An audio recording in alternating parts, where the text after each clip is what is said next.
안녕하세요. 브라이언입니다. 오늘은 이 시대의 기버 한강에 대해 이야기하겠습니다. 30여 년 전 대학 1학년 신입생 환영회 때 술을 진탕 마시고 있었습니다. 전라도 광주에서 온 아이가 옆 테이블에서 갑자기 화를 내며 말했습니다. 니들이 광주를 알아? 5.18을 알기나 해? 주변에서 무슨 이야기가 오고 간 것인지 몰라도 안경 쓴 그 아이가 당장이라도 누군가를 때릴 것 같은 표정으로 말을 하는 바람에 술 기운이 달아난 기억이 납니다. 당시만 해도 전 5.18에 대해 잘 몰랐습니다. 아니, 주변 모두가 마찬가지였을 겁니다. 제가 학교에서 배운 건 광주 사태였습니다. 시민들의 반란, 소동, 무정부 사태의 혼란 정도라고만 배웠죠. 서울에서 초중고를 나오면서 학교는 물론 주변에서조차 1980년 5월의 광주에 대해 자세히 이야기해주지 않았습니다. 유일하게 떠오르는 건 초등학교 때 성당에서 신부님이 광주에 대해 뭔가를 이야기하고 성당 주변에 사진이 전시되었던 것 뿐입니다. 아이들은 들여보내주지 않아 제대로 보지는 못했고 어른 신자들을 위해 저녁 무렵 광주 관련 비디오를 상영했던 걸로 기억됩니다. 그 후 제가 광주에 대해서 조금씩 알기 시작한 것은 정교조 활동을 하던 고등학교 국사 선생님이 소개해준 책이었습니다. 제목이 가물가물하지만 아마도 다시 쓰는 한국 현대사가 아니었나 싶습니다.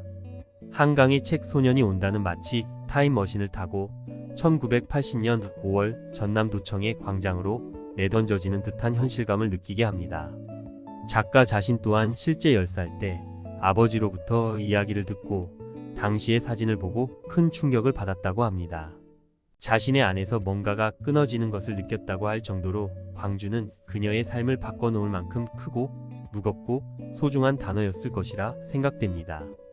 이 책은 그녀가 그동안 만나고 보고 느꼈을 수많은 영혼들과의 대화를 빠짐없이 기록한 책입니다. 어떤 기억은 아물지 않습니다. 시간이 흘러 기억이 흐릿해지는 게 아니라 오히려 그 기억만 남기고 다른 모든 것이 서서히 사라집니다. 1980년 5월 광주의 기억은 아무리 지우려고 해도 지워지지 않습니다.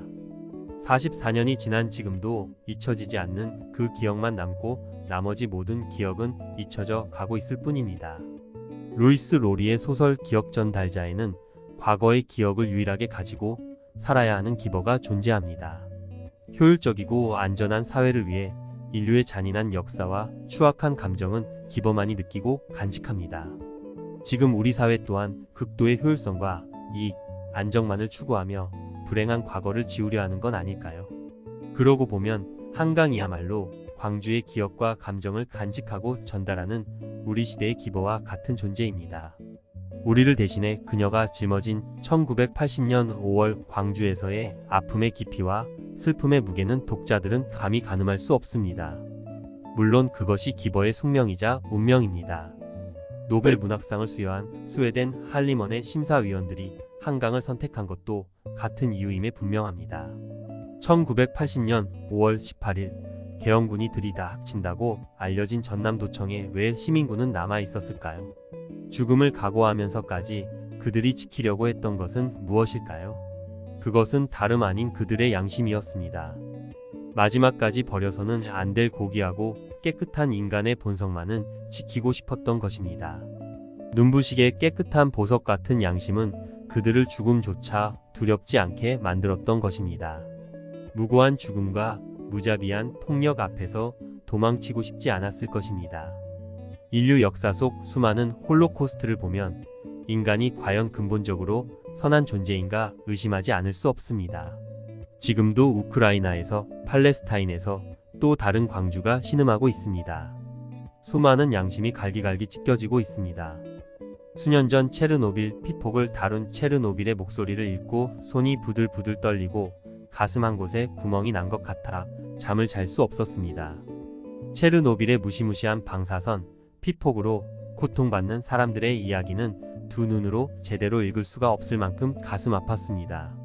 하루 만에 지옥으로 변한 그곳, 체르노빌에서 임신한 아내와 아이를 남겨둔 채 수많은 시민의 생명을 지켜야 한다는 양심에 따라 죽을 게 뻔한 원자로 밑으로 들어가 녹아내린 핵연료를 치우던 소방관들이 있었습니다.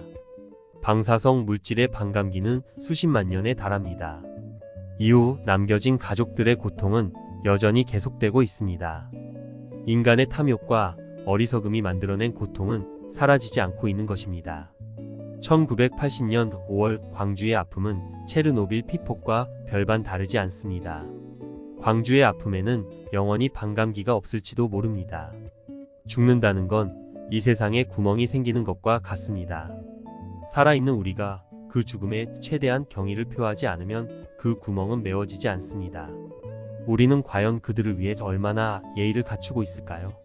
그날의 비밀을 간직한 채 사라진 수많은 영혼들은 그 구멍이 메워지길 간절히 기다리고 있을지 모릅니다. 동호, 정대, 정미, 진수는 우리 자신의 모습입니다.